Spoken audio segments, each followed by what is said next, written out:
MVP Stribo here with you again, as always, in the Mogno Magic Hour.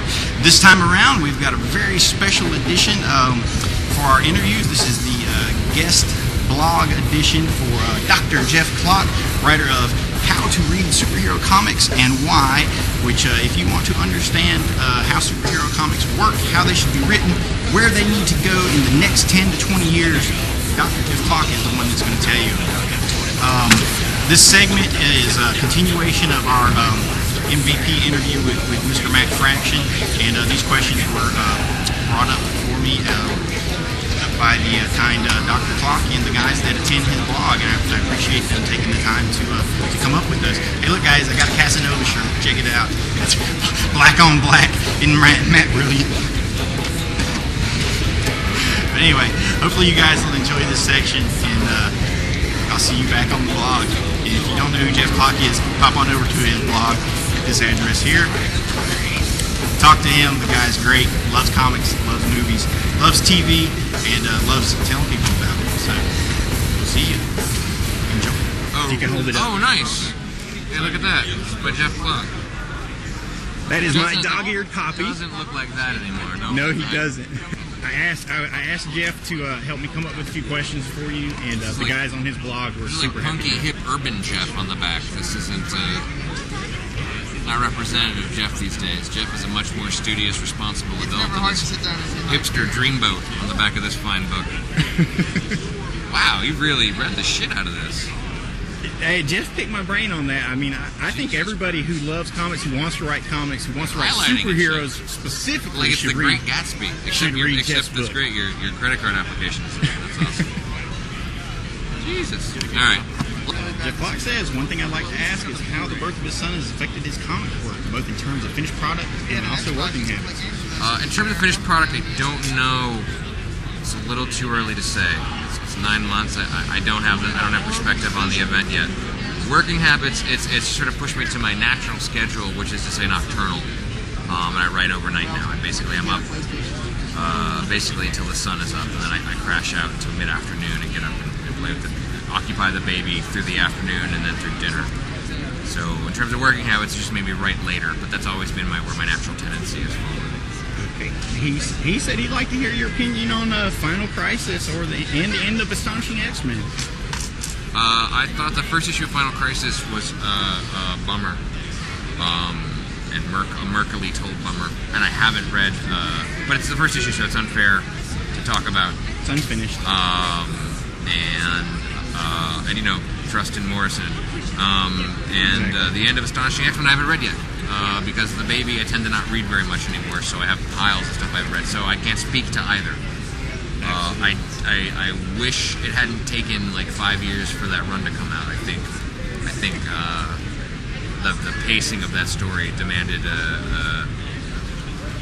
I wish it would have come out faster. I think there's backlash that's caused strictly because it took time to come out. I think it's an unfair perception of really strong work. All right, leaders. But that said, maybe he blows it in the end. I don't know. It's got 9177 says there were 91,776 other Scotts before this guy got on the internet. And he couldn't be Scott M. Yeah, exactly.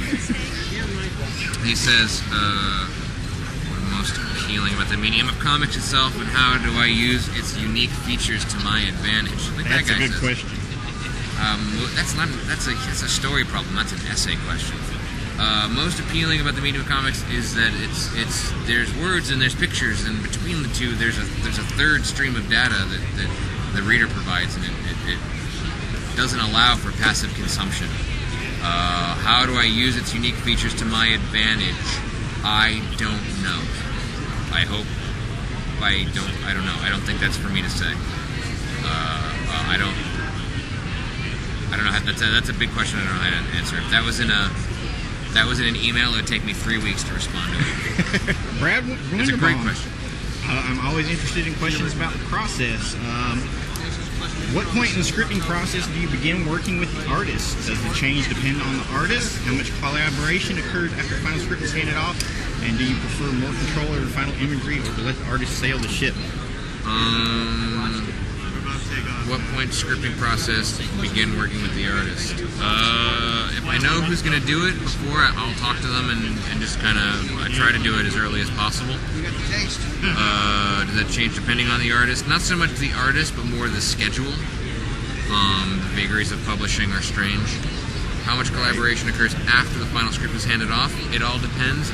Barry and I, for example, talked often and frequently. Howard and I will talk a couple of times here and there. Gabrielle and Fabio, unless they don't understand, unless I've been unclear about something, we have almost no interaction until a book is delivered. They don't talk to me, and I don't talk. You know what I mean? It's sort of we both let each other work up magic and try to wow one another. Do I prefer more control over the final imagery or let the artist sail the ship? I think that's a loaded question, but I write a full script. So there's a and hopefully an unloaded answer. Christian, who was also Solario at your old board, why is music so seemingly important to your process? I don't know. So hang on a second. Okay, I'll pause it. No, I'll be back. Okay. Okay. I'm not trying to be evasive. I honestly don't know. I don't analyze my process that much. Well, music seems to, I don't know, it seems to drive the rhythm of Casanova at times. I don't know. Do you listen to specific music when you're writing it? Do you use that to? Sometimes. I don't know. I love music. I really don't analyze it that much. You know. I clearly love it, and get it and write about it. I love writing about it.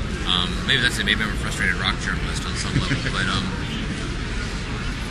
it's just a part of my life. Right. It's everything's a part of my life. Exactly. It just happens to be the foam on top of the surface. Or maybe it is the surface. Maybe it's all surface. But I don't know. I honestly don't know. Very good. Well, Christian also says, how's the Lincoln election project coming? Slowly. It's a lot of research. Casanova's done, and I'm through a kind of a crazy Marvel phase, and hopefully I can start really writing on it in earnest soon. It's weird because I have to outline it first, and it's kind of counterintuitive to the way I work, so I think it's actually caused a little bit of resistance, but I'm researching it. I have a lot of books to read. Working on anything else? Create our own, sort of. Okay, well that's interesting. Well, we're definitely looking forward to more Casanova. Thank you. Which comic book do you wish you'd written?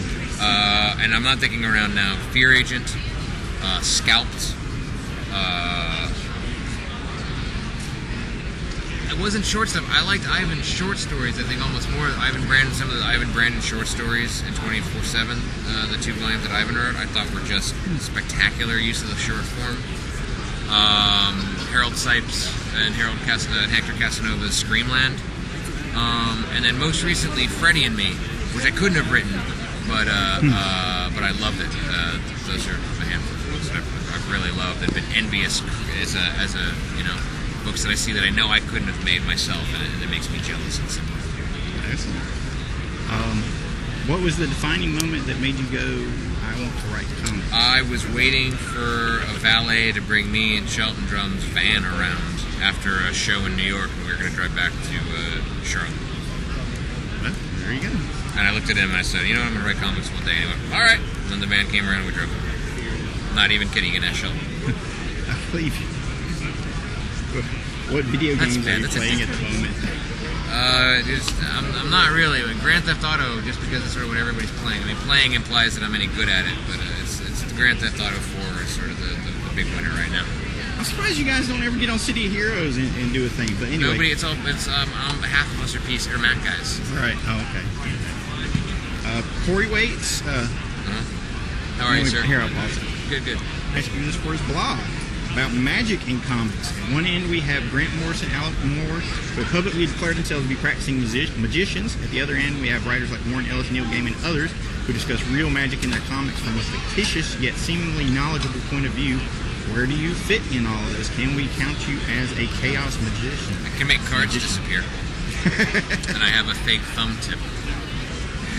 So that would be a yes, probably. Why do you think that comics lend themselves to magicians and magical discussions more than any other medium? I don't think they do necessarily. I think that there's I I reject the premise. I think he's building a bit on Grant Morrison and his talk about fiction suits and putting himself in the stories and it having repercussions in reality and whatnot. I don't know, man. Like I said, I can make a card disappear. That's about it. That's about the depth of my understanding of magic and comics.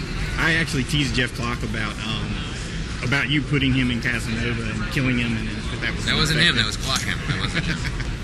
But anyway, thank you so much for taking time to talk to us. Be very careful with stuff like that. It's dangerous. Appreciate it. Thank you, sir.